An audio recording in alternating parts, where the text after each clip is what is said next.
Bismillahirrahmanirrahim. Assalamualaikum warahmatullahi wabarakatuh, teman-teman sekalian.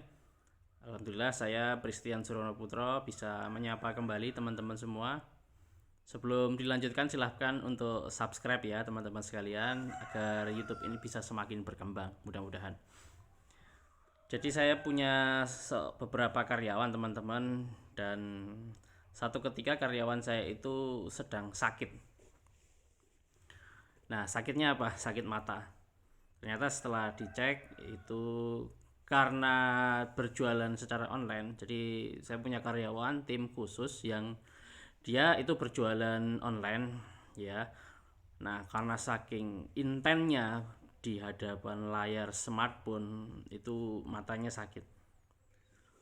Dan saya pun juga pernah mengalami hal yang serupa ya. Jadi saking seringnya di depan layar smartphone, membuat konten ya, membalas chat WA satu persatu, eh, membaca ebook ya, searching dan lain sebagainya, yang itu memang lebih banyak menggunakan smartphone HP ya.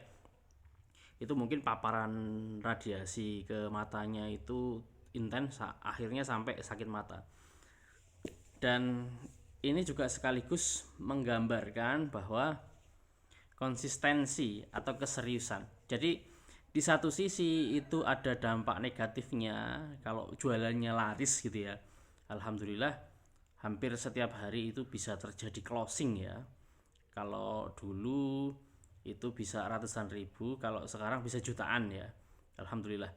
Nah, itu satu sisi itu punya dampak negatif terhadap kesehatan mata. Ya, di sisi yang lain itu menunjukkan bagaimana konsistensi, kesabaran ya dalam membangun sebuah bisnis sampai secara fisik ada sesuatu hal yang sakit gitu.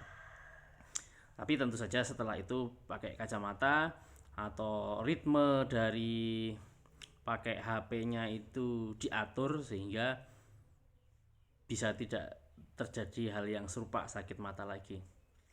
Tapi poinnya teman-teman, memang dalam bisnis online yang saya rasakan teman-teman itu adalah bahwa eh, konsistensi ya, kesabaran itu memang sangat diperlukan oleh para entrepreneur ya, para pengusaha, para pembisnis itu harus sabar, karena di dalam membangun bisnis itu kalau ibaratnya perlombaan lari itu adalah maraton jangka panjang, bukan sprint ya.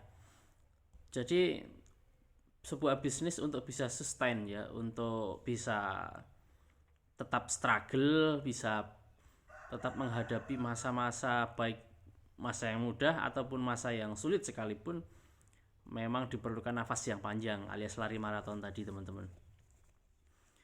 Nah, apa yang bisa menjaga sustain dari struggle-nya sebuah bisnis itu, kalau yang saya rasakan adalah dari ownernya sendiri ya, pemilik bisnisnya sendiri itu seperti apa. Jadi sebuah bisnis itu mau jalan atau tidak, atau jalannya itu lancar atau terseok-seok, itu adalah dari ownernya, dari pemilik bisnisnya. Kalau bisnisnya itu hanya sekedar cari untung semata, tapi tidak ada kekuatan di balik mengapa bisnis itu harus dibangun. Jadi istilahnya itu strong way-nya, kenapa membangun bisnis itu biasanya nggak terlalu lama ya, jangkanya biasanya langsung habis. Tapi kalau punya strong way, mengapa seseorang itu harus berbisnis, bisa jadi karena ingin berkontribusi lebih luas bagi umat, ingin bisa membahagiakan keluarga besarnya, ingin menyiapkan pendidikan terbaik bagi anak-anaknya, sehingga punya strong way mengapa harus membangun bisnis itu, walaupun itu lama, walaupun itu butuh proses yang kadang-kadang banyak hal jatuh bangun, tapi tetap bisa berjalan itu sampai harus sakit mata gitu ya. Nah, itu saya rasakan secara saya pribadi ya. Jadi untuk awal-awal dulu ya tidak seperti ini. Saya lebih banyak bisnisnya kan sekarang saya kerjakan secara remote ya, jarak jauh. baik itu tim packingnya, tim penyedia barangnya, tim yang keuangannya, tim marketingnya, itu berada dalam satu genggaman ya di HP. Kalau dulu enggak, kalau dulu saya harus menjadi Superman ya, harus nyiapin produknya sendiri, harus packing sendiri, balesi satu-satu, ngatur keuangannya juga sendiri gitu ya. Capeknya juga sendiri, walaupun untungnya juga diambil sendiri gitu ya. Tapi itu sangat melelahkan dan waktunya habis. Sampai akhirnya saya berpikir bahwa nggak bisa, saya harus seperti ini terus.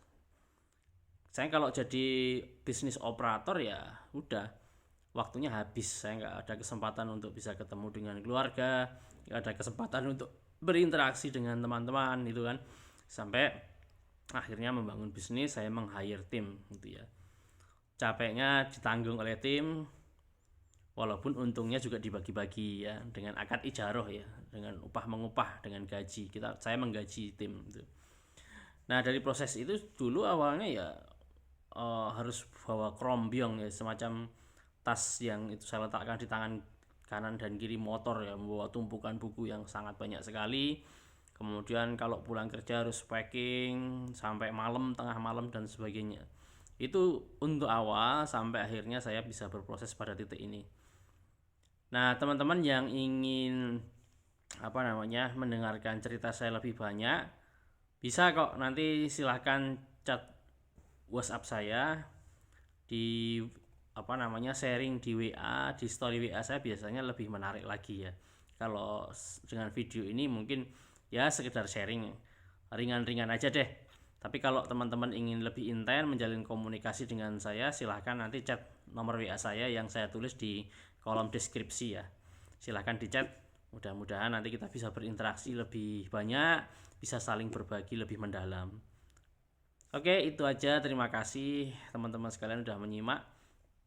Assalamualaikum warahmatullahi wabarakatuh.